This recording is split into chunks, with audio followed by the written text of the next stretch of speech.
नमस्कार दोस्तों, स्वागत है आपका। लगातार ग्रुप में मैंने बहुत सारे मैसेज देख रहा हूँ, बच्चे कर रहे हैं कि सर अब क्या करें।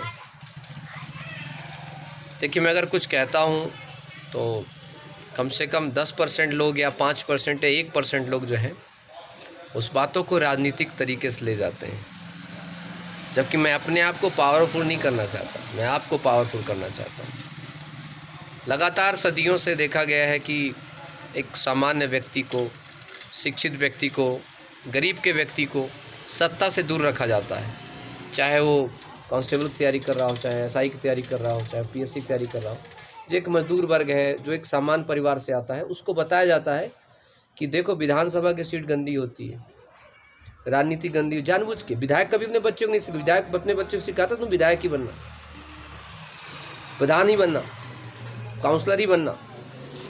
चाहे जितने भी चुनाव होते हैं, पूरा पैसा ये लोग खाते हैं, उपभोग करते हैं, जीवन भर सुख सुविधाओं का उपयोग करते हैं।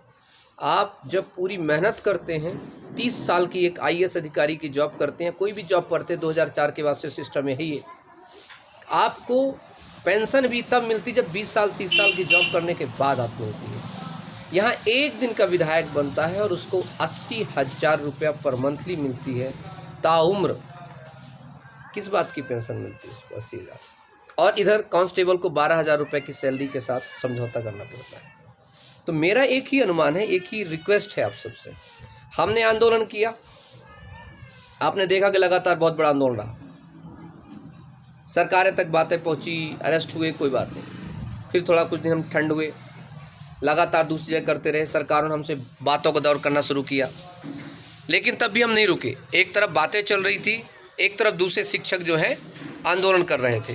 क्योंकि ये प्रदेश से जो आंदोलन है किसका है? मेरा है क्या? ना, मेरा नहीं है, हम सब का आंदोलन है। सबकी भागीदारी सुनिश्चित होना जरूरी है।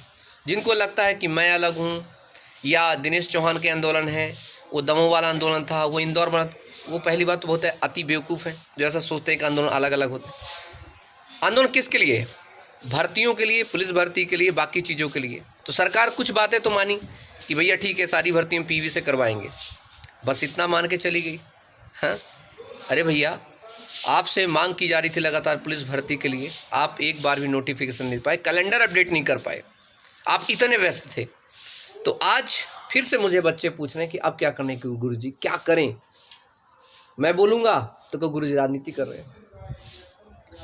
आपको पता है कि 1 महीने तक, अक्टूबर कल से अक्टूबर शुरू हो जाएगा, 1 महीने तक आप कोई आंदोलन नहीं कर सकते। आप आचार संहिता है, आंदोलन नहीं करोगे आप, मुझे पता नहीं करोगे।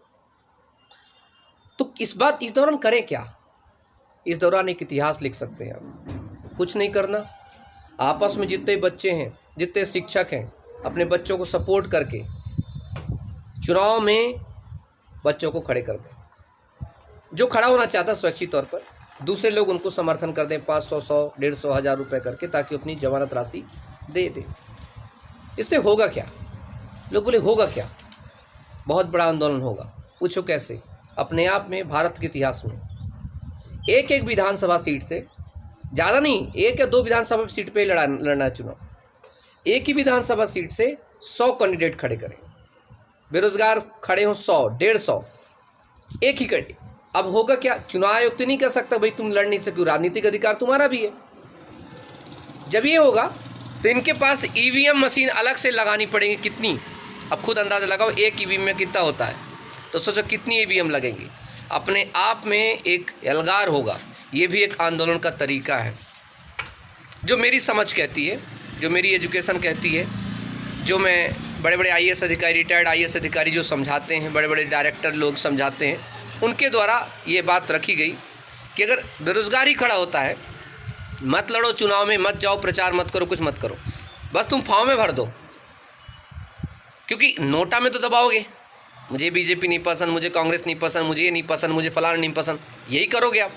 तो उससे बेटर क्या जाओगे? नोटा। नोटा के पास कोई पावर तो होती नहीं कि चलो नोटा ने अगर जीत गया तो वहाँ का चुनाव रद्द कर दिया जाए, ऐसा भी नहीं है।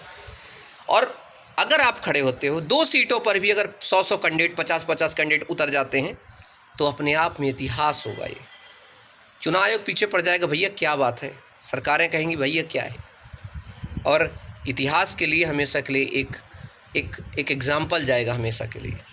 लेकिन अभी भी मेरी इस बात को बहुत सारे अच्छे लोग मानेंगे कि हाँ बहुत बढ़िया सर कह रहे हैं, लेकिन आप में से बहुत सारे लोग कहोगे गुरुजी राजनीति कर क्या करें? गुरुजी नहीं कह रहा कि मुझे वोट दो, गुरुजी कह रहा तुम खड़े हो।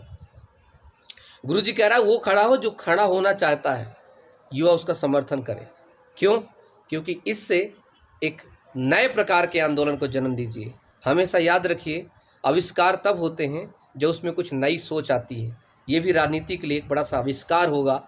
एक युवाओं ने एक अलगार मचा दिया और हमें देख करके यूपी झारखंड, अभी चुनाव होना बिहार में, तो बिहार में भी यही बच्चे करेंगे, तो पूरे प्रदेश में, पूरे देश में चीज़ें शुरू हो जाएंगी। और ये आंदोलन का रूप, ये भी एक दूसरे प्रकार का आंदोलन होता है। तो प्लीज़, वरना क्या करेंगे हम? आंदोलन करते हैं, FIR करके हमें ठूस देंगे, आंदोलन करेंगे ठूस देंगे, और क्या कर सकते हैं हम?